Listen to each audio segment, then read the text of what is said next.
அதுபோலதான் மனிதர்கள் என்ன பண்றாங்க, மாணாக்கர்கள் என்ன பண்றாங்க, அவர்கள் என்ன பண்றாங்க, சரியான வழிகளை கொண்டு வந்து, சரியான நடத்தையில கொண்டு வந்து, சரியான பாதையில வழிநடத்துகின்றவர்கள் தான் யாரு? ஆசிரியர்கள். ஏன்னா ஆசிரியர்கள் வந்து நம்ம மதிக்கணும். அப்பதான் அவர்கள் சொல்வதை நம்ம ஏற்று அவர்கள் சொல்கின்ற ஒவ்வொரு காரியங்களும் நம் மனதில் பதிந்து அதன்படி நாம் செயல்பட்டோம்னா வாழ்க்கையில முன்னேற முடியும். அதான் குரு அப்படின்னு சொல்றோம் நம்ம. அது போலதான் நம்மளுக்கு ஆசானா யாரு இருக்கிறது? நம்மளுடைய ஆண்டவரை இயேசு கிறிஸ்து. ஆன்மீக வாழ்வில அவர் தான் நம்மளுக்கு ஆசான். கல்வி வாழ்வில ஆசிரியர்கள் இருந்தாலும் ஆசானாக நம்ம செயல்படுபவர்கள் ஆன்மீக வாழ்வில நம்முடைய கர்த்தராகிய ஆண்டவராக இயேசு கிறிஸ்து. அவர் என்ன பண்றாருன்னா, ஆசிரியர்களும் அப்படிதான். ஏன்னா அவர்கள் பணிகளும் அப்படிதான் இருக்கிறது. நம்ம ஆண்டவர் எப்படிலாம் வந்து நம்மளை மெருகெடுத்து நம்ம பண்படுத்தி என்ன பண்றாரு, நம்ம ஒரு சிலையை நம்ம ஒரு மனிதனா நம்ம உருவாக்குறாரு. அதை எப்படி உருவாக்குறேன்னா, நம்மள என்ன பண்றாருன்னா பலப்படுத்தி பக்குவப்படுத்தி பண்படுத்தி என்ன பண்றாரு, ஒரு மனிதனா உருவாக்குறாரு. ஒரு மனுஷனா மதிக்கணும்னா அவங்களுக்கு என்னென்ன தகுதியெல்லாம் வேணுங்க? ஒரு மனுஷனா மதிக்கணும்னா அவங்களுக்கு என்னென்ன தகுதியெல்லாம் வேணும்? அவனுடைய நன்னடத்தை, அவனுடைய செயல், அவனோட சுபாவங்கள், இதெல்லாம் நம்ம பார்த்தாதான் அவங்களை தானா என்ன பண்ண முடியும், அவங்களை மதிக்க முடியும். அது போலதான் ஆண்டவராக இயேசு கிறிஸ்து என்ன பண்ணா, குரு என்ற ஆசான் என்ற அந்த தகுதி ஏற்றப்போ நம்ம என்ன பண்றாரு, ஒவ்வொரு முறையும் நம்மளை பக்குவப்படுத்தி பண்படுத்தி அவருடைய வாழ்க்கையில அவருடைய வாழ்வில அவருடைய வசனத்தின்படி நம்மளை என்ன பண்றாரு, வழிநடத்தி வருகிறார். ஆதியாகமம் 1ஆம் அதிகாரத்துல பாத்தீங்கன்னா, கடவுள் மனிதனை படைத்து ஏதேன் தோட்டத்துல விட்டாரு. ஆனா அவன் என்ன பண்ணான், தவறு செய்து வெளியில அனுப்பப்பட்டான். தன்னுடைய சாலையில படைக்கப்பட்டவனை வெளியில அனுப்பப்பட்டார். ஆனா மீண்டும் என்ன பண்ண, ஆண்டவர் அவனை அரவணைத்து அவன் செய்த பாவங்களை மன்னித்து என்ன பண்ணாரு, அவனை பண்படுத்தி அவனுக்கு குடம்பெடுத்து என்ன பண்ணாரு, அவனை ஒப்புரவாகப்படி செய்து ஆண்டவர் உலகத்தை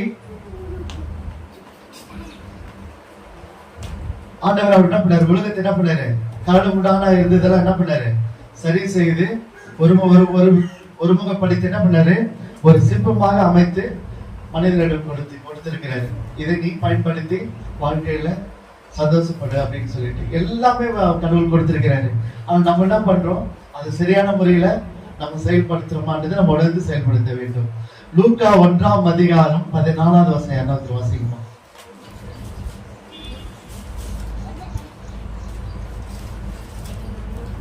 லூக்கா 1ஆம் அதிகாரம் 14வது வசனம்.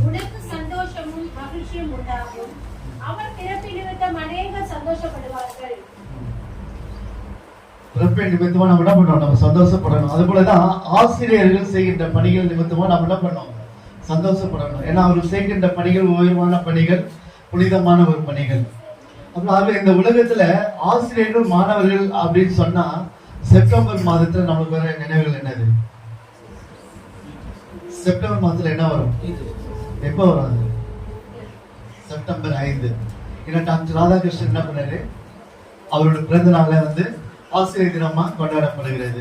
ஏன்னா அவர் வந்து ஆசிரியர் அந்த சைதாப்பேட்டை அந்த பயிற்சி கல்லூரியில படிச்சு என்ன பண்ணாரு, ஒரு ஆசிரியர்கள் எப்படிலாம் இருக்கணும்ன்றதுக்கு முன்னுதாரணமா அவர் திகழ்ந்தார். அதனால என்ன பண்ணாங்க, அகில இந்தியா முழுவதும் என்ன பண்ணாங்க, ஆசிரியர் தினமா அதை கொண்டாடப்படுகிறது.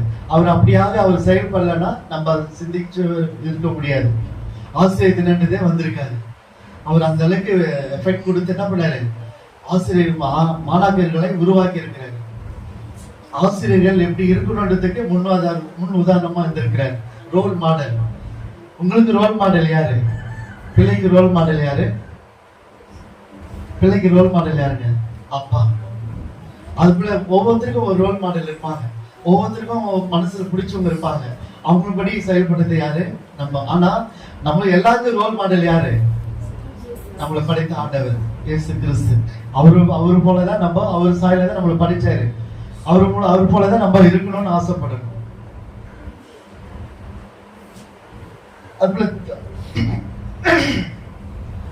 அப்புறம் ஈடு இணையற்ற ஆசிரியர் அப்படின்னு சொல்லும்போது லூக்கா 20ஆம் அதிகாரம் 27, 28 பாத்தீங்கன்னா முன்னுதாரணமா நம்ம இதை பார்க்கலாம். உயிர்த்தெழுதலுக்கு பிறகு சதுசேயர் பரிசேயர் இருந்தாங்க. அப்போ சதுசேயர் என்ன சொல்றாரு, உயிர்த்தெழுதல் இல்லை அப்படின்னு சொல்றாங்க. பரிசேயர் என்ன, 2 பேர் இருந்தாங்க, 2 குரூப்பா இருந்தாங்க. பரிசேயர்கள் என்ன சொன்னாங்க, மரணத்துக்கு பிறகு உயிர்த்தெழுதல் உண்டு அப்படின்னு விசுவாசித்தாங்க. அவங்க விசுவாசிகள் என்ன பண்ணாங்க, யூத மார்க்கத்தால் அஸ்திபாரம் எதற்காக, அஸ்திபாரம் எப்படி இருந்ததுன்னா, உயிர்த்தெழுதலுக்கு பிறகு மனிதன் வாழ்கிறான் என்பதுதான் யூத மக்களின் அஸ்திபாரமா இருந்தது, யூத மார்க்கத்தின் அஸ்திபாரமா இருந்தது. இதுதான் பரிசேயர்கள் சொன்னாங்க, மரணத்துக்கு பிறகு உயிர்த்தெழுதல் உண்டு அப்படின்னு சொல்லிட்டு விசுவாசித்தாங்க. ஆனா சதுசேயர்கள் அப்புறம் என்ன பண்றாங்க, உயிர்த்தெழுதல் இல்லை என்று சொன்னவங்க சதுசேயர்கள் என்ன பண்றாங்க, நல்ல போதகரே, அவங்கள என்ன பண்றாங்க, நல்ல போதகரே அப்படின்னு சொல்லிட்டு போதகர் அவங்க கூப்பிடுறாங்க, நல்ல ஆசிரியரே அப்படின்னு சொல்லி அழைக்கப்படுகிறத நம்ம பார்க்கிறோம். மத்தேயு 19ஆம் அதிகாரம் 16ஆம் வசனத்தை பார்த்தீங்கன்னா, ஒரு ஐஸ்வர்யான் என்ன சொல்றாங்க, ஒரு என்ன பண்ண, நல்ல ஆசிரியர், நல்ல ஆயரே, நல்ல ஆசானே, நல்ல போதகரே என்று அழைக்கிறாங்க. கேள்விப்பட்டிருக்கோமா? அதுக்குள்ள மத்தேயு 22:35-36 வாசத்தை பார்த்தீங்கன்னா, நியாயசாஸ்திரி ஒருவர் என்ன பண்றாரு, போதகரே, ஆசானே, குருவே என்று சொல்லி அழைப்பதை நாம் பார்க்கிறோம்.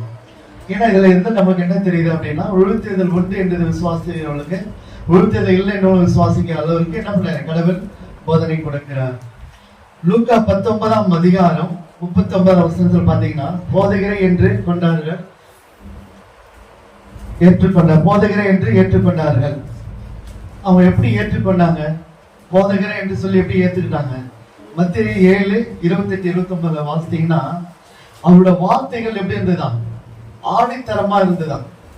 அவரோட வார்த்தைகள் எப்படி இருந்தது, ஆணித்தரமா இருந்தது. இந்த வளவழ குழந்தைகள் இல்லாம, தெளிவில்லாம, பேசாம என்ன பண்ணாரு, ஆணித்தரமான ஒரு வார்த்தையா இருந்தது. ஆண்டவர் அப்படிதான் விரும்புறாரு. நம்ம சொல்ல வர வார்த்தைகள் எப்படி இருக்கணுமா, நல்ல போல்டா, தைரியமா, சவுண்டா பேசணும் அப்படின்றாரு. ஆனா எனக்கு சவுண்டு வரல, என் வாய் சொல்லதான், அது மேல பேசுனா கரகரான ஆயிடும். அதுல இவ்வளவுதான், ஆனா அப்படிதான் பேசணும். அதுதான் ஐயா கூட என்ன பண்ணுவாரு, பேசும்போது நார்மலா பேசும்போது ஒரு வாய்ஸ் மெசேஜ் வார்த்தைகள், கர்த்தரோட வார்த்தைகளை பேசும்போது எப்படி இருக்கும், சவுண்டா இருக்கும். அது போலதான் இருக்கணும், அதுதான் பேசணும். அப்படிதான் ட்ரைனிங்கே கொடுக்குறாங்க, அப்படிதான் நம்ம பேசணும். அப்பதான் தூக்கம் கூட என்ன பண்ணுவீங்க, எரிச்சிடுவீங்க. நம்ம அப்படியே இருனா அந்தபடி என்ன ஆகும், தாளாட்டுற மாதிரி இருக்கு உங்களுக்கு, ஏதோ ஒன்று கேட்குது அப்படின்னு நல்லா தூங்கிடுவீங்க. அதுக்குள்ள நம்ம பேசுற வார்த்தைகள் ஆணித்தரமான ஒரு வார்த்தைகளா இருக்கணும், அதுக்குள்ள பிடித்த வார்த்தைகளா இருக்கணும். அது சொல்றாங்க பாருங்க, ஆணித்தரமான வார்த்தைகளால், அதிகாரம் நிறைந்த வார்த்தைகளால் இருக்கும்போது அனைத்து மக்களும் ஏற்றுக்கொள்ளப்பட்டார்கள். நாம் இயேசு கிறிஸ்து நம் ஆசான் என்று அவர்கள் சொல்ல வார்த்தைகள், அவர் சொல்லுவதற்கான அந்த எழுதலா இருந்தது. அவர் பேசின வார்த்தைகள் அது போல இருந்ததுன்னு சொல்றாங்க. அதுபோல மத்தேயு 22:23 பாத்தீங்கன்னா, மத்தேயு 22:23 வாசிக்கலாம். மத்தேயு 22ஆம் அதிகாரம் 23. மத்தேயு 22:23.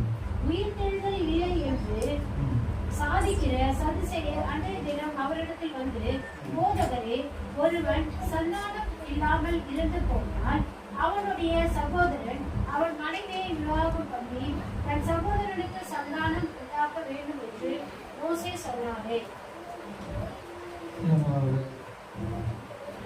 மார்க் 12:37 வாசிங்க. மார்க் 12:37. தாவீது தானே அவரை ஆண்டவர் என்று சொல்லியிருக்கு, அவனுக்கு அவர் குமாரனாய் இருப்பது எப்படி?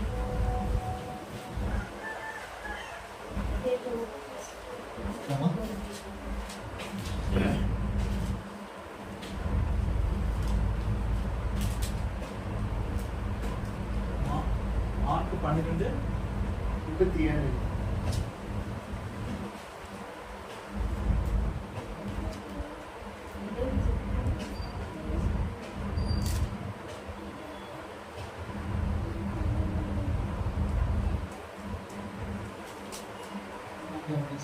அவருக்கு அவர் குமாரனா இருப்பது எப்படி என்று அநேக ஜனங்கள் அவருடைய உபதேசத்தை விருப்பத்தோடு கேட்டார்கள். அந்த ஒரு வார்த்தையாக தான் நான் படிக்க சொன்னேன். மறுபடியும் அந்த வசனத்தை நல்லா வாசிக்குமா? தாவீது தானே அவரை ஆண்டவர் என்று சொல்லியிருக்கு, அவனுக்கு அவர் குமாரனாய் இருப்பது எப்படி என்றார். அநேக ஜனங்கள் அவருடைய உபதேசத்தை விருப்பத்தோடு கேட்டார்கள். ஏன்னா பேசுறது வந்து மற்றவங்களுக்கு பிடிச்சிருக்கணும், அப்பதான் என்ன பண்ண முடியும், அது விருப்பத்தோட கேட்பாங்க. நம்ம பேசுறது என்னன்றதே தெரியாம இருந்தாங்க, இவன் என்ன பேசுறானே தெரியல அப்படின்னு சொல்லி என்ன பண்ணாங்க, வெறுத்துருவாங்க. அது போலதான் நம்ம பேசுற ஒவ்வொரு வசனங்களும் வந்துட்டு வார்த்தைகளும் வந்துட்டு ஏசப்பாவோட நம்ம ஒப்பிடிச்சோம். அப்பதான் என்ன பண்ணுவாரு, அவர் பேசுவாரு, மக்களுக்கு என்ன தேவைன்றது உணர்ந்து அவர் பேசுவார். அப்போ ஒவ்வொரு வாரமும் அவளோடு வர அளவுக்கு என்ன பண்ணுவாரு, ஆண்டவர் அழைப்பாரு, மக்களுக்கு ஒரு தூண்டுதல் உருவாக்குவார். அப்படிதான் என்ன பண்ணாங்க அந்த சதுசேயர்கள், ஆண்டவர் பேசுவதை விரும்பினார்கள், உபதேசத்தை விருப்பத்தோடு ஏற்றுக்கொண்டார்கள் அப்படின்னு சொல்லி நம்ம பார்க்கிறோம். இப்படியாகதான் நம்ம கேட்ட சத்தியத்தை எல்லாம் என்ன பண்ணோம், விருப்பத்தோடு நம்ம கேட்டு மனசுக்குள்ள ஏற்றுக்கொள்ள வேண்டும். அதுபோல அந்த காலத்துல எப்படி இருந்தாங்கன்னா, இன வேறுபாடு, மத வேறுபாடு, கலாச்சார வேறுபாடு, பணக்காரன் ஏழை அப்படின்னு சொல்லிட்டு ஏற்றத்தாழ்வுகள் அதிகமா இருந்ததுதான் அந்த காலத்துல. அப்ப வந்து சமூக அநீதிகள் காணப்பட்டது. சமூக அநீதிகள் காணப்பட்டதுனால இந்த 2000க்கு முன்னாடி பாத்தீங்கன்னா சபையில ஒரு பெண் பேசக்கூடாது, தொழில்நோயாளிகளை தொடக்கூடாது அப்படின்லாம் சொல்லி இருந்தது. ஆனா ஆண்டவர் என்ன பண்ணாரு, ஒரு பெண்ணை, அந்த விபச்சார பெண் வரும்போது என்ன பண்ணாரு, ஆண்டவர் இவங்க விபச்சாரம் செய்துட்டா அப்படின்னு சொல்லிட்டு மக்கள் ஒப்படைக்கிறாங்க. அப்ப அவர் ஆண்டவர் என்ன பண்றாரு, உங்களில் யாராவது ஒரு உத்தமனா இருந்தா, உங்களில் யாராவது பாவம் செய்யாமல் இருந்தா அவங்க மேல கல்லேறீங்க அப்படின்னு சொல்லிட்டாரு. என்ன பண்ணாங்க, யாருமே கல்லேறியில, எல்லாருமே போயிட்டாங்க. ஆண்டவர் என்ன பண்ணாங்க, அவங்கள ஒரு மாற்றத்தை உருவாக்கினாரு.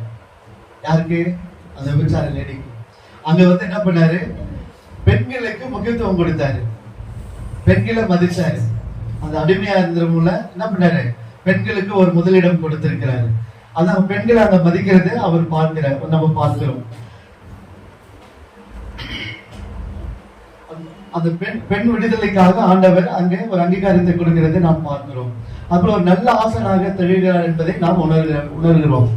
அது போலதான் இன்னைக்கு பாத்தீங்கன்னா நிறைய காரியங்கள் வந்து பெண்களுக்கு எதிராக நடக்குது. ஆனா இது இப்ப இருக்கிற சூழ்நிலை என்ன பண்றாங்க, நம்மளுடைய அமைச்சர்கள், நம்முடைய அதிகாரிகள் என்ன பண்றாங்க, அவங்களுக்கு சாதகமா அமைகிறது. இதற்காக நம்ம என்ன பண்ணணும், ஜெபிக்க வேண்டும். நேற்று கூட பார்த்துருப்பீங்க, ட்ரெயின்ல ஒரு நிகழ்வு நடந்தது. ரெஸ்ட் ரூம் போகும்போது பிரச்சனைகள் நடந்துருது, போற ட்ரெயின்ல பிரச்சனை நடக்குது.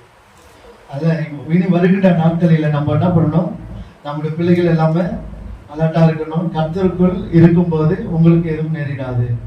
உங்களுக்கு அந்த எபிரேயர்கள் அந்த எபிரேயர் புத்தகத்துல இருக்கும்போது இருக்கிற மாதிரி என்ன பண்ணும், அரைக்கட்டு, கச்சை எல்லாமே நம்ம என்ன பண்ணணும், அணிந்து கொள்ள வேண்டும். அதுக்கு நம்ம என்ன பண்ணணும், பாதரட்சைகள் எல்லாம் அணிந்து கொள்ளணும். அதுக்கு நம்ம என்ன பண்ணணும், வசனத்தை நாம் உட்கொள்ள வேண்டும். வசனம் இருந்தாக்க நம்ம கிட்ட எதுவும் நெருங்காது. அப்புறம் இன்னைக்கு நம்ம அந்த தலைப்புல வந்து பாத்தீங்கன்னா, மாற்றங்கள் உருவாக்குகிற ஆண்டவர், பாதுகாப்பை உருவாக்குகின்ற ஆண்டவர், தலைமை பண்பை உருவாக்குகின்ற ஆண்டவர், ஆலோசனை கொடுக்கின்ற ஆண்டவர், போதனை கொடுக்கின்ற ஆண்டவர் அப்படின்னு சொல்லிட்டு இன்னைக்கு நம்ம தலைப்புல நம்ம பார்க்க போகிறோம். முதலாவது தலைப்பு பாத்தீங்கன்னா போதனை. போதனைன்னு சொல்லும்போது நீதிமொழிகள் பாத்தீங்கன்னா, தகப்பன் தன் பிள்ளைக்கு கொடுக்கின்ற போதனைகள். இப்ப போதனைன்னு சொல்ல என்ன வராங்க, வாலிப பிள்ளைங்களா ஓடி போயிடுறாங்க. அட்வைஸ் சொன்னாலே பிடிக்காம போயிருது. இப்ப யாருக்குமே பிடிக்காம போயிருது. ஏன்னா அட்வைஸ்ன்றது இப்போ அந்த ஏற்றுக்கிற அளவுக்கு மனசுல பக்குவம் இல்லை. அந்த அளவுக்கு மனதுல வந்து அந்த 5 நிமிஷம் நின்று கேட்கிற அளவுக்கு மனசுல என்ன இல்லை, அந்த இடம் கொடுக்க மாட்டேங்குது ஜனங்களுக்கு, மக்களுக்கு.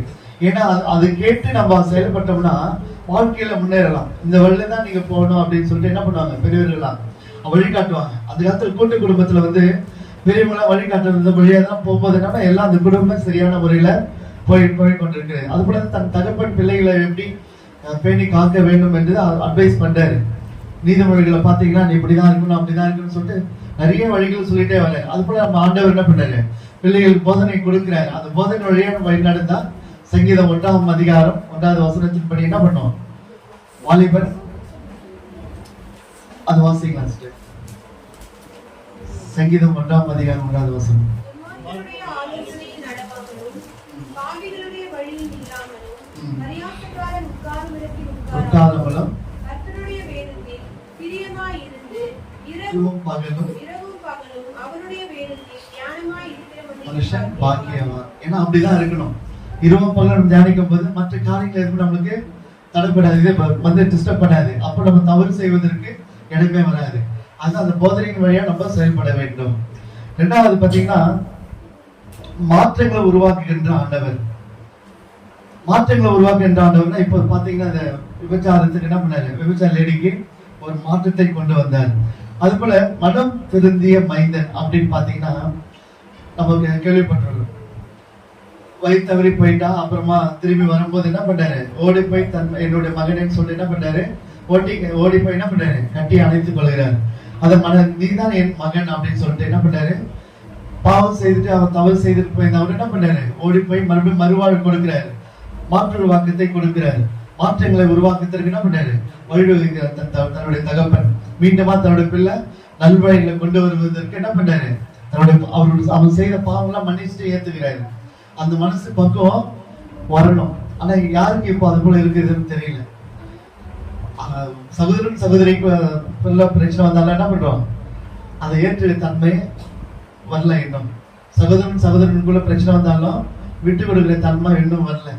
அதெல்லாம் நம்மளுக்கு வரும்போதுதான் கிரியைகள், அது விசுவாசம் மட்டும் இருந்தா நம்மளுக்குள்ள போதாது. கிரியைகள் நம்மளுக்கு இருந்தாதான் நம்ம கடவுளுக்குள்ள நெருங்கி வர முடியும். நம்ம கேட்பது கடவுள் கொடுப்பார். இல்ல என்ன பண்ண முடியாது, எதுவும் என்னதான் நீ செய்தாலும் உங்ககிட்ட கிரியை இல்லையா, நான் எப்பறம் அவனுக்கு கொடுக்கறதுன்னு சொல்லிட்டு அவங்ககிட்ட கேள்வி கேட்பார். அதுல நம்ம விசுவாசம் இருக்கணும், கிரியை இருக்கணும். கிரியைனா என்ன, செயல்பாடு. நம்ம செயல்பாடுல நம்ம காட்டணும். அதுபோல பாத்தீங்கன்னா பூமியின் சமமாய் படைத்தார் ஆண்டவர். கரடுமுடான பகுதியில அந்த மனிதன் அது என்ன பண்ணாரு, அந்த ஏதேன் தோட்டத்துல மனுஷன் கொடுத்தாரு. ஆனா என்ன பண்ணாம தவறுகள் செய்து வெளியே வந்தா மறுபடியும் என்ன பண்ணாரு, மாற்றங்களை உருவாக்குவதற்கு வழிவகுத்தார். மனிதன் உடல், உள்ளம், ஆன்மா இது மூன்றும் உள்ளடக்கி இருப்பதுதான் ஆன்மீகம் அப்படின்னு சொல்றோம். ஏன்னா இது மூணுமே நம்ம உள்ளடக்கி வைக்கணும். இல்லைன்னா என்ன பண்ண முடியாது, நம்மளை கட்டுப்படுத்த முடியாது. இந்த ஜென்ம சுபாவம்னு ஒண்ணு இருக்குது பாருங்க, அது எப்பவுமே நம்மளுக்குள்ளவே ஏத்துட்டு இருக்கும். நம்ம எப்பெல்லாம் வழி தவறி போறோம் அப்பெல்லாம் டக்குனு ஏச்சு பண்ணிட்டுருவோம். பவுல் எப்படியாப்பட்டவர், சவுலாந்து பவுலம் ஆனவர் வல்லமையாக செயல்பட்டவர். கடவுள் நல்லா வல்லமையா எடுத்து என்ன பண்ணாரு, எல்லா இடங்களும் கொண்டு போயிட்டு என்ன பண்ணாரு, ஊழியத்தை செய்வதற்கு தெரிந்து கொண்டாரு. ஆனா அவரே என்ன பண்ணாரு, மேல போயிட்டு நிக்கிறாரு. கிட்ட என்ன சொல்றாரு, என்னுடைய ஜென்ம சுபாவம் இன்னும் என்ன வந்து பாவத்தை செய்ய தூண்டிட்டே இருக்குது ஆண்டவரே, அந்த ஜென்ம சுபாவத்தை தடுத்து நிறுத்துங்கன்னு சொல்லிட்டு ஜெபிக்கிறாரு. அப்ப நம்மளே ஏமாத்துறோம். அப்ப நம்ம என்ன பண்ணணும், ஒவ்வொரு முறையும் ஜென்ம சுபாவத்தை அடக்குங்க ஆண்டவரே, அதை அடக்குவதற்கு எனக்கு திராணி கொடுங்க அப்படின்னு சொல்லிட்டு நம்ம ஒவ்வொரு முறையும் நம்ம ஜெபிக்க வேண்டும். அதுபோல நம்ம என்ன பண்ணணும், லூக்கா 4ஆம் அதிகாரம் 34வது வசனத்துல பாத்தீங்கன்னா பிசாசே வந்து என்ன பண்ணுது, சாட்சி கொடுக்குது, நீ பரிசுத்தர் அப்படின்னு சொல்லிட்டு. இப்பெல்லாம் வந்து பாத்தீங்கன்னா எங்கேயோ 1-2 தான் பேய் பிடிச்சு ஆடுறாங்க. அப்பெல்லாம் நிறைய பேய் பிடிச்சு ஆடுறாங்க போல. ஏன்னா பண்டிகை கூட்டத்துல கூட என்ன பண்ண ஆண்டவர் அனுப்பி கடல்ல போய் சொல்றாரு. அப்ப நிறைய பிசாசுலாம் விரட்டி இருக்கிறாரு. இப்பெல்லாம் 1-2 பிசாசு ஆடுது. ஏன்னா இப்ப பிசாசுல என்ன பண்ணுது, மனுஷனை பார்த்து பயந்து ஓடுது. ஐயோ நம்மளோட பயம் பிசாசு இருக்கிறாங்களா அப்படின்ட்டு. ஏன்னா அந்த அளவுக்கு இப்ப நம்ம என்ன பண்றோம், அவங்க பிசாசோட நம்ம பயங்கர பாவம் செய்யறோம். ஆனா அது பயந்து ஓடி போய் நிக்குது, ஆனா நான் உங்ககிட்ட நெருங்கி வரல அப்படின்னு சொல்லிட்டு அந்த அளவுக்கு நம்ம இருக்கிறோம். அதான் சொன்னீங்கல்ல. அப்ப பாத்தீங்கன்னா நிறைய பிசாசுகள் பிடித்தவரும் கொண்டு வராங்க. அந்த இடத்துல என்ன பண்ணாரு ஆண்டவர், அது 34வது வசனம் மட்டும் வாசிக்குமா.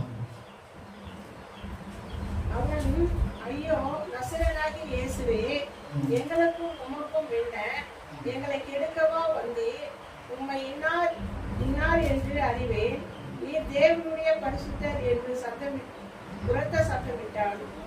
பாருங்க, பிசாசுல என்ன பண்றது, நீ பரிசுத்தர் சொல்லிட்டு சாட்சி கொடுத்துட்டு போயிடுச்சு. ஆனா நம்ம 6 இருக்கிறோம், நம்ம என்ன பண்றோம், சாட்சி கொடுக்கறதுக்கு அவர் செய்த நன்மையை சொல்றதுக்கு கூட இங்க வந்து நின்று சாட்சி சொல்றதுக்கு வைக்கப்படும். மாற்றத்தை உருவாக்குகின்ற ஆண்டவர். ஏன்னா எப்போ நம்மளோட இருக்கிற ஆண்டவர் என்று நம்ம உணர வேண்டும். அவளுக்கு பாத்தீங்கன்னா சகீவை பத்தி நீங்க கேள்விப்பட்டிருப்பீங்க. ஆண்டவர் என்ன பண்ணாரு, சகீவ் சொல்வதை கேளாமல் என்ன பண்ணாரு, நேரா வந்து வீட்டுக்கு ரட்சிப்பு வந்தது என்று சொல்லி அங்க ரட்சிப்பு கொடுக்கறத நம்ம பார்க்கிறோம். ஏன்னா அவன் பண்ண பாவங்களை என்ன பண்ணாரு, மன்னிச்சிட்டாரு சகீவ். அதுக்குள்ள சூம்பின கையோடைய என்ன பண்றாங்க, சூம்பின கையோட பார்த்தோன்னே ஆண்டவர் என்ன பண்றாரு, இந்த கையை போல அந்த கையை உருவாக்கி அங்க ஒரு மாற்றத்தை உருவாக்கி என்ன பண்ணாரு, அவனுக்கு ஒரு சுகத்தை கொடுக்கிறார். அவனும் என்ன பண்ணா, மாற்றத்தை உருவாக்கி அங்கே அந்த இடத்துல ஆண்டவரை தொழுது கொள்வதை நாம் பார்க்கிறோம். இடது கை போல வலது கையும் சரியாக நம்ம பார்க்கிறோம். அப்புறம் மத்தேயு 15ஆம் அதிகாரம் 11ஆம் வசனத்துல பாத்தீங்கன்னா, அது வாசிக்க மத்தேயு 15:11. வாய்க்குள்ளே போகிறது மனுஷனை தீட்டுப்படுத்தாது, வாயிலிருந்து புறப்படுகிறதே மனுஷனை தீட்டுப்படுத்தும் என்றார். எது பார்த்தாலும் தீட்டு தீட்டு அப்படின்றாங்கல்ல, இதுதான். அப்புறம் பாக்கியவான் அப்படின்னு சொல்றோம். பாக்கியவான்லாம் யாருங்க, கர்த்தருக்குள் நம்ம நிந்தைகள் அனுபவிக்கிறவங்க தான் பாக்கியவான்கள். ஏன்னா நம்ம கஷ்டத்தை வந்துட்டா என்ன பண்றோம், பின்மாறி போயிடும்.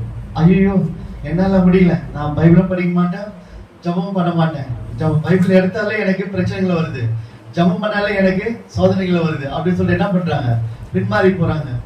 ஆண்டவர் வந்து சிச்சிக்கிற தேவனை தவிர உனக்கு சோதனை நீ தாங்கக்கூடிய அளவுக்கு தான் உனக்கு சோதனை கொடுப்பாரு தவிர உனக்கு மீறி அவரு சோதனை கொடுக்க மாட்டாரு. அப்படி சோதனை உனக்கு மீறி வருது அப்படின்னு சொன்னா அது விசுவாசானவன் உனக்கு கொடுக்கிற சோதனை. அப்ப நீ வைத்தவறி போயிருக்கிறத நீ உணர வேண்டும். அதுதான் ஆண்டவர் சொல்றாரு,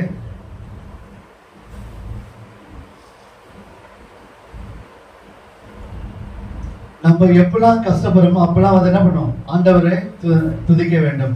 நம்மள வந்துட்டு யாராவது ஒருத்தர் மட்டம் தட்டி பேசினா கூட சரி, இல்ல மனசுல வலிக்கிற மாதிரி பேசினாலும் சரி, இல்ல அசிங்கப்படுத்தி பேசினாலும் சரி, என்ன பண்ணோம், நம்ம அதுல இருந்து கவலைப்படவே கூடாது. நம்ம அமைதியா இருந்தா மட்டும் போதும். அமைதியா இருந்துட்டு அந்த இடத்த விட்டு நம்ம என்ன பண்ணோம், கிளம்பி போயிடணும். நம்ம சட்டவே பண்ணக்கூடாது. அவன் பேச பேச என்ன பண்ணோம், நம்ம அமைதியா இருந்துட்டோம்னா பிரச்சனையே கிடையாது, கடவுள் பார்த்துக் கொள்வார். நம்ம அவனுக்கு சரிநீகமா நம்ம பேசிட்டோம்னு வச்சுங்களேன், அங்க வந்து தோல்வி நம்மளுக்கு தான் தோல்வி, அவன் ஜெயிச்சுட்டு போயிடுவான். அதுல நம்மள புறம்புறவங்களுக்கு நம்மளை அசிங்கப்படுத்துறவங்களுக்கு இடத்துல நம்ம என்ன பண்ணோம், அமைதியா இருந்துட்டு வந்துட்டீங்கன்னா கர்த்தர் பார்த்துக் கொள்வார். நீங்க அசிங்கப்பட்டீங்கன்னா அதை கர்த்தர் என்ன பண்ணுவாரு, அசிங்கப்பட விட மாட்டார். ஏன்னா வசனங்கள் அப்படிதான் கூறப்படுகிறது. அதுபோலதான் ஒவ்வொரு காரியங்களும் வந்து நம்ம என்ன பண்ணணும், கர்த்தர் மேல் பாரத்தை வைத்து விட்டு நம்ம கடந்து செல்ல வேண்டும். அது போல நம்மள வந்து கர்த்தர் என்ன பண்றாருன்னா சத்தியத்தின் வழியில நம்மளை வழிநடத்துகிறாரு. ஒரு பாட்டு கூட இருக்குது, அது ஒரு பேர் மட்டும் பாடலாமா?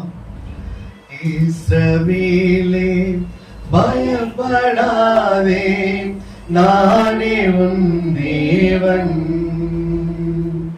இஸ்ரவேலே பயப்படாதே, நானே உன் தேவன். வழியும் சத்தியமும் ஜீவனும் நானே. வழியும் சத்தியமும் ஜீவனும் நானே. ஆண்டவர் என்ன சொல்றாரு, வழியும் சத்தியமும் ஜீவனுமா யார் இருக்காரு, ஆண்டவர் இருக்கிறாரு. நீங்க கடந்த வாரத்துல பாத்தீங்கன்னா சத்தியத்தை பத்தி பேசியிருப்பாங்க, ஜீவனை பத்தியும் பேசியிருப்பாங்க. ஏன்னா ஒவ்வொரு வாரமும் என்ன பண்றோம், நம்ம எல்லாத்தையும் பத்தி நம்ம பேசிதான் வந்துட்டு இருக்கோம். அதுல மார்க்கு 8ஆம் அதிகாரம் 6வது வசனம் பாத்தீங்கன்னா பாதுகாப்பு, நம்மளுக்கு பாதுகாப்பு கொடுக்கின்ற ஆண்டவராக இருக்கிறார், நல்ல ஆசிரியராகவும் இருக்கிறார். முதலாவது கர்த்தருக்கு ஸ்தோத்திரம் செய்ய வேண்டும். நம்ம எது செய்த நம்ம என்ன பண்ணாலும் என்ன பண்ணோம், கர்த்தருக்கு நன்றி சொல்லணும், ஸ்தோத்திரம் பண்ணணும். ஜனங்களுக்கு பாதுகாப்பு கொடுக்கின்ற ஆண்டவர் அந்த 5 அப்பம் 2 மீன்களை பத்தி உங்களுக்கு கேள்விப்பட்டிருக்கீங்க. அந்த 5 அப்பம் 2 மீனை வச்சு 5000 பேருக்கு எப்படி நம்ம கொடுக்கறதுன்னு சொல்லிட்டு சீடர்களை வந்து கேட்கும்போது என்ன பண்றாரு, அங்க ஃபர்ஸ்ட் என்ன பண்றாரு, வானத்தை நோக்கி ஸ்தோத்திரம் சொன்னாரு. 2வது என்ன பண்ணாரு, ஒழுங்கு, அந்த ஒழுங்கை கற்றுக் கொடுக்கிறாரு. ஒழுங்கா நம்ம ஒழுங்கின் படி எப்படி நம்ம செயல்பட வேண்டும். நம்மளுக்கு ஃபர்ஸ்ட் வந்து ஆசிரியர்கள் சொல்வது, ஸ்கூல்ல பாத்தீங்கன்னா பள்ளிக்கூடத்துல பாத்தீங்கன்னா ஃபர்ஸ்ட் ஒழுங்கா இருக்கணும்னு சொல்லுவாங்க. ஒழுங்கு இருந்தா மட்டும்தான் நம்ம எல்லா விதத்திலையும் கடைபிடிக்க முடியும். ஒழுங்கு இல்லைன்னு வச்சுக்கலாம், அங்க எதுவுமே நம்ம செயல்படுத்த முடியாது. ஒரு வீட்டுல வந்து ஒரு அரேஞ்ச்மெண்ட் நம்ம பண்றோம்னு வச்சுங்களேன், அது கரெக்டா ஒழுங்குபடி நம்ம வச்சிருந்தா அது நம்ம பார்க்கறதுக்கு அழகா இருக்கு, நம்ம அதை உபயோகப்படுத்தவும் முடியும். கண்டபடி ஒரு குப்பை மாதிரி போட்டுட்டோம்னு வச்சுங்க, அதை நம்ம யூஸ் பண்ணவும் முடியாது, நம்ம அவசரத்துக்கு தேவைப்படாது, தேடிட்டு இருப்போம், போட்டு கலரிட்டு இருப்போம். அது போலதான் ஆசிரியர்கள் வந்து என்ன பண்ணுவாங்க, மாணாக்கர்களுக்கு ஃபர்ஸ்ட் சொல்றதுன்னா ஒழுக்கமா இருடா, ஒழுங்கின்படி செயல்படு அப்படின்னு சொல்லுவாங்க. ஏன்னா அந்த ஒழுக்கம் தான் ஃபர்ஸ்ட் வந்து மனுஷனை வந்து உடம்பெடுத்து என்ன பண்ணுது, ஒரு உருவமாய் கொண்டு வருது. மனுஷனை மதிக்கணும்னாக்க ஃபர்ஸ்ட் ஒழுக்கமா இருக்கணும். அந்த ஒழுக்கமா என்ன பண்ணாரு, வரிசையா உட்கார வை அப்படின்னு சொல்லிட்டு அந்த ஒழுக்கத்தை கற்றுக் கொடுக்கிற ஆண்டவராய் இருக்கிறார். மூன்றாவது என்ன பண்றாரு, அந்த எல்லாருக்கும் பந்தி விசாரிச்சிட்ட பிறகு மிஞ்சி போன அப்பத்தை எடுத்து என்ன பண்றாரு, கூடையில போடு அப்படின்னு சொல்லிட்டு என்ன பண்றாரு, கூடையில போட்டு மறுநாளைக்கு என்ன பண்றாரு, அதை பாதுகாக்கிறார், உணவை பாதுகாத்து அது கொடுக்கிறார். அது போலதான் ஒவ்வொரு விஷயத்துல நம்மளுக்கு என்ன பண்றாரு, பாதுகாக்கின்ற ஆண்டவரா இருக்கிறார். நாம எப்படி இருக்கணுமா, இறைத்துதி இருக்க வேண்டும், ஒழுக்கம் இருக்க வேண்டும், நாளை குறித்து சிந்தனை இருக்க வேண்டும். நாளைக்கு என்ன பண்ணணும்ன்றது நம்ம சிந்தனை ஒவ்வொரு முறை நம்ம என்ன பண்ணோம், சிந்தனை பண்ணி நம்ம செயல்பட வேண்டும். அப்புறம் மார்க் 1:34 வசனத்துல பாத்தீங்கன்னா அத்தனை பேருக்கு விடுதலை கொடுத்திருக்கிறாரு. பலவிதமான வியாதிகளினால் உபத்திரவப்பட்டிருந்த அநேகரை அவர் சுஸ்தமாக்கி அநேக பிசாசுகளையும் துரத்திவிட்டார். அந்த பிசாசுகள் தம்மை அறிந்திருந்தபடியால் அவைகள் பேசுகிறதற்கு அவரிடம் கொடுக்கவில்லை. ஏன்னா எல்லாம் என்ன பண்ணீங்க, அமைதியா போயிடு சொல்லிட்டு என்ன பண்ண ஆரம்பிச்சிட்டாரு. ஏன்னா அங்க ஒரு அனைத்து பேருக்கு என்ன பண்ணாரு, அங்க சுகத்தை விடுதலை கொடுத்திருக்காரு, சுகத்தை கொடுத்திருக்கிறாரு. அது மட்டும் இல்ல, ஆண்டவர் என்ன பண்ணிருக்காரு, உட்கார்ந்த இடத்துல எல்லாமே பண்ணல, அவரு நடந்து மறுபடியும் வேற இடத்துக்கு போயிட்டு கல்லறைக்கு இப்ப கடந்து சென்றிருக்காரு. கல்லறைக்கு போயிட்டு அங்க என்ன பண்ணாரு, அங்கேயும் ஒரு விடுதலை கொடுத்திருக்கிறாரு, உயிர்ப்பித்திருக்கிறாரு. இப்படியாக ஆண்டவர் வந்து ரம்சல் தான் இருந்தாரு, ஒரு இடத்துல உட்கார்ந்துட்டு எல்லாம் அவர் எதுவுமே பண்ணல. அது போல எல்லா இடத்திலும் சுத்தி திரிகின்ற ஆண்டவராக இருந்திருக்கிறாரு. எல்லா இடத்திலும் போயிட்டு ஒவ்வொருவரையும் பாதுகாக்கின்ற ஆண்டவராக இருந்திருக்கிறாரு. மத்தேயு 5:24 பாத்தீங்கன்னா நம்ம உறவுகள் பத்தி சொன்னா இல்லையா, அநேக உறவுகள் என்ன பண்ணுது, முறிந்து தான் காணப்படுகிறது. தகப்பன் பிள்ளைகளுக்கு உறவுகள் முறிந்து காணப்படுகிறது, சகோதரன் சகோதரிகளுக்கு உறவுகள் முறிந்து காணப்படுகிறது. இப்படியாக என்ன பண்றது, எல்லாம் உறவுகள்லாம் முறிந்து காணப்படுகிறது. நான் இதுக்கு முன்னாடி உங்களுக்கு சொன்னேன் இல்லையா, விசுவாசம் மட்டும் இருந்தா போதாது, கிரியே இருக்கணும் அப்படின்னு சொல்லிட்டு. அது போலதான் அந்த வசனம் மட்டும் வாசிக்குமா, மத்தேயு 5:24. பலிபீடத்தின் முன் உன் காணிக்கையை வைத்துவிட்டு போய் முன்பு உன் சகோதரனோட ஒப்புரவாகி பின்பு வந்து உன் காணிக்கையை செலுத்து. ஏன்னா நீ என்னதான் வந்து பொண்ணு போல இருந்து போட்டா கூட எது எனக்கு தேவையில்லை, முதல் முன் சகோதரோட நீ அன்பாயிரு, அவங்களோட நீ ஒப்புரவாகு அப்படின்றாரு. ஆனா நம்ம எத்தனை பேர் அது போல இருக்கிறோம்னு தெரியல. ஆனா இனி வருகிற நாட்களை வந்து நம்ம என்ன பண்ணோம், ஒரு விட்டு கொடுத்து செயல்படுத்தி இவன் அப்படிதான் அப்படின்னா அவனுக்கு ஏற்ற மாதிரி நீங்க போயிடணும். இல்லைன்னு வச்சுக்கலாம், பிரச்சனை தான் வரும், நம்ம ஒதுங்கிதான் நிற்போம். அவங்களுக்கு ஏற்ற மாதிரி நம்ம செயல்பட வேண்டும். அப்போ அவங்கள கொஞ்சமா அவங்க கிட்ட போய் தான் நம்ம என்ன பண்ணணும், அவங்க வந்து அவங்களை நம்ம வழியில கொண்டு வர முடியும். எத்தனை நம்ம வழியில கொண்டு வரணும்னா முடியாத காரியம். அதுபோல அவங்கள நம்ம பழகி அவங்க கிட்ட அவங்க என்ன தவறு செய்யறது நம்ம உணர்த்தணும். உணர்த்தி தான் நம்ம என்ன பண்ணோம், நம்ம வழியில கடவுளோட வழியில கொண்டு வர வேண்டும். அதுதான் சொல்றாரு ஆண்டவர், நீ பொண்ணும் போல என்னது போறதுல எனக்கு தேவையில்லப்பா, ஃபர்ஸ்ட் உன் சகோதரோட ஒரு ஒப்புரவாகு, அப்புறம் வந்து நீங்க வந்து எனக்கு காணிக்கை கூட நான் ஏற்றுக்கிறேன் அப்படின்னு சொல்றாரு. அது போல லூக்கா 22:26 பாத்தீங்கன்னா தலைமை பண்புனா தாய்மை முதல் நமக்கு இருக்க வேண்டும். தன்னை போல பிறரை உருவாக்குவதுதான் தலைமை பண்பு. இன்னைக்கு எதிர்ப்பு நம்ம அதுக்குள்ள இருக்கிறோம், அதை நம்ம உணரணும். ஒரு ஆபீஸ்ல பாத்தீங்கன்னா நம்மளுக்கு கீழே இருக்கவங்கிட்ட நம்ம சொல்லிக் கொடுக்க மாட்டோம் நிறைய விஷயங்கள. ஏன்னா நம்மள வந்து மட்டன் தட்டிடுவான், இல்ல நம்மளுக்கு வேலை இல்லாம போயிடும், இல்ல நம்ம டம்மி பீஸ் ஆயிடுவோம் அப்படின்னு சொல்லிட்டு என்ன பண்றோம், கீழே இருக்கவங்கள நம்மளுக்கு வந்து எதுவும் சொல்லிக் கொடுக்காம நம்மளை மட்டும் தட்டி வச்சிருப்போம். அது எடு இது எடுன்னு சொல்லிட்டு ஒரு ஆபீஸ் பாய் மாதிரி வச்சுட்டு இருப்போம். அதுக்குள்ள இருக்கக்கூடாது. தன்னுடைய பிள்ளைகள் எப்படி இருக்கணும், உனக்கு தெரியுது மற்றவர்களுக்கு நீ சொல்லிக் கொடுத்து அவங்க முன்னேற வைக்கணும் அப்படின்னு சொல்றாரு. தன்னை தாழ்த்தி கொள்ள வேண்டும். அதை நீங்க இந்த லூக்கா 22:26 வாசிங்களா. உங்களுக்குள்ளே அப்படி இருக்க கூடாது. உங்களில் பெரியவன் சிறியவனை போலவும், பெரியவன் வந்து எப்படி இருக்கணும், சிறுவனை போல மாறிடணுமா. தலைவன் பணிவிடைக்காரனை போலவும் இருக்க கடவுள். தலைவன் பணிவிடைக்காரன் போல மாற முடியுமா, அதான் மாறணும்னு சொல்றாரு. பந்தி இருக்கிறவனோ பணிவிடை செய்கிறவனோ எவன் பெரியவன், பந்தியில் இருக்கிறவன் அல்லவா? அப்படி இருந்தும் நான் உங்கள் நடுவிலே பணிவிடைக்காரனை போல் இருக்கிறேன். எப்படி இருக்காரு ஆண்டவர்? பணிவிடைக்காரன் போல தான் இருக்கிறாரு. அவரால் ஆண்டவர் நான் உன்னை படைத்த தேவன் சொல்லி என்ன பண்ணல, பெரிய விதமா கொண்டு இல்லை, அவரு பெருமைக்கு பாராட்டல. அதுக்கு அப்படியே ஆப்போசிட்ட பாருங்க. லூக்கா 14:11 வாசிங்க. லூக்கா 14:11. அங்க பாத்தீங்களா என்ன பண்ணாரு? பெரிய தலைவர் என்ன பண்ணோம்? பணிவிடைக்கு அண்ணாமான. இங்க என்ன பண்றாரு? தன்னை தாழ்த்துகிறவன் சொல்லுங்க. தன்னை உயர்த்தப்படுவன் என்ன பண்றாரு? தாழ்த்தப்படுவான். போதுங்களா? அதுதான் நம்ம எப்போ என்ன பண்ணோம், எந்த விதத்துல நம்ம பெருமிதம் கொள்ள கூடாது. அதான் ஒருத்தர் நான் ஏற்கனவே உங்களுக்கு சொல்லியிருக்கேன் நினைக்கிறேன். அமெரிக்கா ஒருத்தர் போனாரு, நம்ம சுவிசேஷகர் ஒருத்தர். அப்போ அங்க போகும்போது உங்களை இது இங்க இருக்கிறதுல உங்களுக்கு நீங்க எது பெருசா நினைக்கிறீங்க அப்படின்னு சொல்லும்போது ஒரு பாட்டை பாடி முடிச்சிட்டாராம். என்ன பாட்டா இருக்கும்னு நினைக்கிறீங்க? இந்த ராஜா உந்தன் சிலுவையின் மேன்மை, உந்தன் சிலுவையின் மேன்மை, குரு ஆசிக்கெல்லாம் ஓட்டவரா ஜீவநதியாம், குரு ஆசிக்கெல்லாம் ஓட்டவரா ஜீவநதியாம், ஊரில் மொழி ஊரில்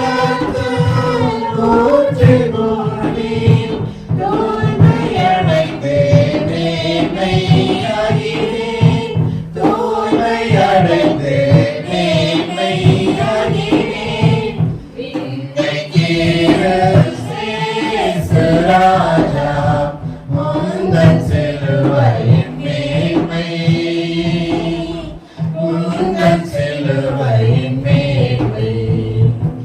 அப்படிதான் சொன்னாராம். சிலுவையின் மேன்மை, இயேசு கிறிஸ்து சிலுவையில் இருக்கிறது தான், அதுதான் அவர் தான் மேன்மை, அவருடைய ரத்தம் தான் என்னை உயர்த்தி இருக்கிறது அப்படின்னு சொல்லிட்டு அவர் சாட்சியா சொன்னாராம். அது போலதான் அங்கே அவரை தன்னை தாழ்த்தி இருக்கிறார். அது பார்க்கும்போது நான் ஒண்ணுமே இல்லை, அவருடைய சிலுவின் ரத்தத்தை பார்க்கும்போது நான் ஒண்ணுமே கிடையாது, நான் வந்து உயர்ந்தவன் கிடையாது, வல்லமுள்ளவன் கிடையாது, கடவுள் கொடுத்த அவர் சிலுவின் மேன்மை தான் எனக்கு கொடுத்திருக்கிறாரு அப்படின்னு சொல்லிட்டு ஒரு சாட்சியா சொன்னாராம். அது போல நம்ம எத்தனை பேர் நம்ம தன்னை தாழ்த்து போனது தெரியல. இனி வருகின்ற நாட்களை தன்னை தாழ்த்தி என்ன பண்ணோம், கடவுளோடு அர்ப்பணிக்க வேண்டும். நான் தான் எல்லாம் தெரியும் அப்படின்னு சொல்லிட்டு நான் என்ற அகங்காரம் நம்ம விட்டு விலகும் போது நம்மை நாம என்ன பண்ணுவோம், உடம்பெடுத்து நம்ம என்ன பண்ணுவோம், உயர்வதற்கு அது ஏதுவா இருக்கும். எப்பவுமே அந்த நான் விட்டுட்டீங்கன்னா தானாவே என்ன பண்ண முடியும், உயர முடியும். அதை வாழ்க்கையில நம்ம உணரும் போது அதை நிச்சயமா அதை நம்ம அனுபவிக்க முடியும். மாற்றங்களை உருவாக்குகின்ற ஆண்டவர், பாதுகாப்பை உருவாக்குகின்ற ஆண்டவர், தலைமை பண்பை உருவாக்குகின்ற ஆண்டவர். இப்படியாக நம்ம தலைப்பை நம்ம பார்த்தோம். இப்போது மத்தேயு 5ஆம் அதிகாரம் 1ஆம் வசனம் முதல் 10ஆம் வசனம் வரை நீங்க வீட்டுல இப்ப வாசித்து பார்த்தீங்கன்னா அதோட ரகசியங்கள் எல்லாம் உங்களுக்கு தெரியும். நீதிமொழிகள் 11:14 ஆலோசனை கர்த்தர். ஒரு 5 நிமிஷம் நான் முடித்துக் கொள்கிறேன். ஆலோசனை கர்த்தர். ஆலோசனை இல்லாத இடத்தில் ஜனங்கள் விழுந்து போவார்கள். ஏன்னா ஆலோசனை இல்லைன்னு வச்சுக்கலாம், கடவுளோட ஆலோசனை இல்லைன்னா அங்க ஜனங்கள் என்ன பண்ணுவாங்க, விழுந்து போவாங்க. அநேகர் என்ன பண்ணுவாங்க, ஆலோசனைக்காரர். அந்த வசனம் வாசிங்க. ஆலோசனை இல்லாத இடத்தில் ஜனங்கள் விழுந்து போவார்கள், அநேக ஆலோசனைக்காரர் உண்டானால் சுகம் உண்டாகும். ஏன்னா அந்த இடத்துல ஒரு சுகம் உண்டாகும். அநேகர் ஆலோசனைக்காரர்கள் இருந்தாங்கன்னா அப்போ அந்த அநேகர் என்ன பன்மையா குறிக்கப்படுகிறது. நிறைய பேரோட டிஸ்கஸ் பண்ணணும் அப்படின்னு யாரு, கிறிஸ்துவ பிள்ளைகளோட நீங்க உருவாட வேண்டும் அப்படின்றத இங்க சொல்லப்படுகிறது.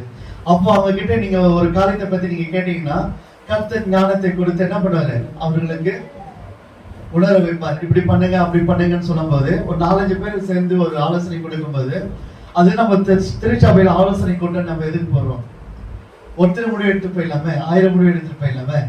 எல்லாரும் சேர்ந்து முடிவு எடுக்கும் போது அங்க சுகம் உண்டாகும், அங்க சரியான முறையில் நடக்கும், எல்லா வழிவகைகளும் சரியா இருக்கும். அப்படின்றதுக்காக தான் ஆலோசனை தேவைப்படுகிறது. அதுபோல நீதிமொழிகள் 15:2 பாத்தீங்கன்னா ஆலோசனை இல்லாமல் எண்ணங்கள் அநேக என்ன பண்ணாங்க, அதை வாசிங்க சிஸ்டர்.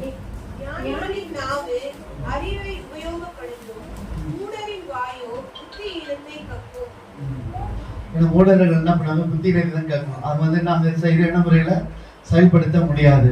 இப்போ 24ஆம் அதிகாரம் 6வது வசனம் நீதிமொழிகள்.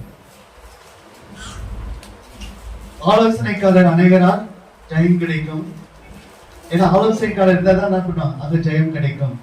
அப்புறம் 139 சங்கீதம் 139 17 தேவனே உமது ஆலோசனைகள் எனக்கு எத்தனை அருமையானவைகள். ஏன்னா கர்த்தர் இடத்துல நம்ம ஒப்புவிக்க வேண்டும். ஒரு காரியங்கள் செய்யணும் அப்படின்னா ஆண்டவரே நான் என்ன செய்யணும் அப்படி முட்டி போடுங்க, ஆட்டோமேட்டிக்கா நடக்கும். எனக்கு சின்ன விஷயம் கூட நான் ஜெபம் பண்ணுவேன். ஒரு ஊழியக்காரர் வந்தாரு, அவருக்கு நான் இன்னைக்கு அவரை வந்து ரயில்வே ஸ்டேஷன் கூட்டிட்டு வந்தோம். கூட்டிட்டு வந்து வீட்டுல வந்து ஒரு ப்ரேயர் பண்ணிட்டு அவர் கிளம்புறதுக்காக வராரு. அவர் வந்து அவரா போன் பண்ணிட்டு வராரு. அப்போ வந்து நாங்க என்ன பண்ணோம், ஊழியக்காரர்களை கனப்படுத்தணும். ஆனா அதே நேரத்துல காலையில பிள்ளைய ஸ்கூலுக்கு விடணும். அது நானும் அந்த பார்ட் டைம் மாதிரி ஒரு ஜாப் வெளியில பண்ணிட்டு இருக்கேன். அது நான் ரூட்டுக்கும் போயிட்டு வரணும். என்னோட மனைவியை நான் எடுத்துட்டு போயிட்டு ஜிஹெச்ல டிராப் பண்ணணும். அதே போல மாதிரி லஞ்ச் நான் ப்ரிப்பேர் பண்ணணும். எல்லாமே செயல்படணும். எல்லாத்துக்கும் நான் என்ன பண்றதுன்னு எனக்கு தெரியல. காலையில எழுந்தோன்னு முட்டி போட்டேன், அந்த வரையும் இன்னைக்கு இவ்வளவு பிரச்சனை இருக்குது. யாராவது ஒன்று விட்டாவே என் தலை இன்னைக்கு என்ன ஆகும், பிரச்சனைல முடிஞ்சிடும். நைட்ல நிம்மதியா நான் தூங்க முடியாது. ஏதாவது ஒரு இடத்துல நான் விட்டுட்டேன்னா என்னை போட்டு தாளிச்சு எடுத்துருவாங்க. அதை நான் கருவேப்பிலே ஆகக்கூடாது. இன்னைக்கு நான் என்ன முடிவு பண்ணுறது நீங்க முடிவு பண்ணுங்க அப்படின்னு சொல்லி ஜெபம் பண்ணிட்டு நான் பாட்டு அதை பத்தி நான் யோசிக்கவே இல்லை. அடுத்து என்ன பண்ணணும் அதை பாட்டு நான் நினைச்சுட்டே இருந்தேன். எல்லாமே சுமூகமா முடிஞ்சிச்சு. நைட்டு முட்டி போட்டேன். 9 மணிக்கு 10 மணிக்கு நான் ஜெபம் பண்ணுவோம். 10:30 மணிக்கு அது நம்ம நைட் ப்ரேயர் இருக்கும். 9:30 to 10:30 முடிஞ்ச உடனே எங்க ப்ரேயர் ஸ்டார்ட் பண்ணுவோம். பண்ணும்போது 10:30 மணிக்கு எப்படா முடியும்னு காத்துட்டு இருந்தேன். தமான முட்டி போட்டு ஆண்டவரே நன்றிப்பா, எனக்கு ஃபுல்லா எல்லாத்தையும் நீங்க வழி நடத்துறீங்க, யாருக்கும் எந்த ஒரு பிரச்சனை இல்லாம யாருமே நான் மாட்டாம நான் தப்பிச்சிட்டேன் அப்படிதான் நான் சொல்லணும். எனக்கு ஊழியக்கார கனப்படுத்தலன்னா அவர் இவ்வளவு தூரத்துல வந்து என்னை கனப்படுத்தலையே, நான் வந்து ஜெபம் பண்ணிட்டு போறேன்னு சொல்லி நம்மள வந்து கூடாம போயிட்டாருன்னு நினைச்சிருப்பாரு. அவரு நான் கனப்படுத்துறேன். ஏன் பொண்ணாடி எதுவும் ஊர்ல உள்ள அவங்களை நம்பி உட்காந்துதான் எடுத்து என்ன ரொம்ப பண்ணிட்டீங்க, நான் எப்போ போய் சேருவேன் அப்படின்னு சொல்லிட்டு ஒரே டார்ச்சர் விட்டு ஆகும், நிம்மதி போயிடும். என் பொண்ணு கரெக்டா ஸ்கூல் போய் உள்ளனா அதோ பிரச்சனை ஆகும், சாப்பாடு செய்யலாம் அதோ ப்ராப்ளம் ஆகும். எல்லாமே வந்து அன்னைக்கு கடவுள் நேர்த்தியா செய்து முடிச்சேன்.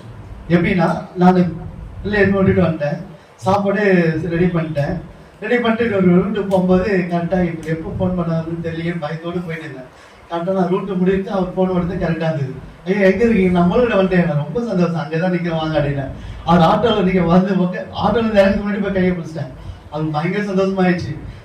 ஐயா நான் நிச்சயமா எதிர்பார்க்கல, நான் இங்க வந்து நின்றுட்டு எங்க சுத்தணும் எங்க ஏறணும்னு தெரியாம நான் தவிக்க போறேன்னு பயந்துட்டேன். கரெக்டா வந்து போலீஸ்காரன் கைப்பிடி மாதிரி பிடிச்சிட்டீங்க வந்து அப்படின்னாரு. ஐயா எனக்கு ஒரு பயம், உங்களை கரெக்டா பிடிக்கணும்ட்டு அதை பிடிச்சிட்டேன் நான் அப்படின்னு.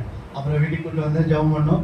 அதுக்குள்ள என் ஒய்ஃபும் கரெக்டா கூட்டிட்டு வந்துட்டேன். அது முன்னாடி நான் கூட்டு விட்டுட்டு வந்துட்டேன். அதையும் வந்து கரெக்டா முடிஞ்சுது. அதுக்கப்புறம் என் பொண்ணு எல்லாருமே வந்து நல்லா சந்தோஷமா நன்றி சொல்லி ஜெபம் பண்ணிட்டு அவரை நல்லபடியா வழி அமைச்சிட்டு அன்னைக்கு எல்லா காரியங்களும் சந்தோஷமா நடக்குது. ஏன் அதை சொல்ல வரேன்னா, சின்ன சின்ன விஷயம் கடவுளுக்கு கேளுங்க, நிச்சயமா நடக்காது. நிறைய காரியங்கள் எனக்கு அப்படிதான். ஒவ்வொரு விஷயம் நடக்குது அப்படின்னா அன்னைக்கு முட்டி போட்டுருவேன். நைட்டு ஃபுல்லா என்னால் முடிஞ்ச வரைக்கும் முட்டி போட்டுவேன். நான் உட்காந்தாலும் தூங்கிடுவேன். ஏன்னா இது ஹாஸ்பிட்டல் பழக்கம் ஆயிடுச்சு. தூக்காது உட்காந்து தூங்க வரும். அது ஹாஸ்பிட்டல் உட்காந்து அதுக்குள்ள பழகும். ஏன்னா அவர் உட்காந்து தூங்குவார், அதுக்குள்ள எங்களுக்கு உட்காந்து தூங்க பழக்கம் ஆயிடுச்சு. அதுக்குள்ள ஒரு செகண்ட்ல உட்காந்து நான் தூங்கிடுவேன். அதனால இவனுக்கு மட்டும் எப்படி தூக்குறதுன்னே தெரியல. எல்லாரும் தூக்க கஷ்டப்படுறாங்க, இவன் உட்காந்து தூக்குறது அது ஒரு பெரிய அற்புதமான ஒரு நிகழ்வு. அது தூக்க வராம எவ்வளவு பேர் கஷ்டப்பட்டுருக்காங்க. ஆனா நம்மளுக்கு கடவுள் அது ஒரு சாத்தியம் எடுக்க, அது ஒரு சாக்கியத்தை கொடுத்துக்கிறாரு. அதுக்காக நான் நன்றி சொல்றேன். ஏன்னா ஆலோசனை எல்லாத்துக்கும் வேணும். அது போலதான் ஆண்டவர்கிட்ட நான் ஆலோசனை கேட்டேன், அன்னைக்கு எல்லாமே நடந்தது. இது ஒரு பெரிய சாட்சி தான். அது போல சங்கீதம் 32:8 பாருங்க. நான் உனக்கு போதித்து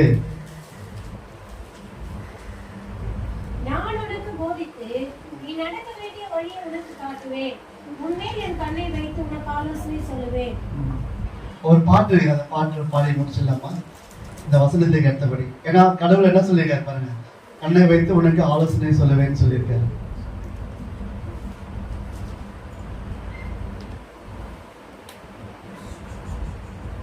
கத்தறிவும் செய்கள் பெரியவைகளே, சுத்தறிவும் செயல்கள் மகத்துவமானதே.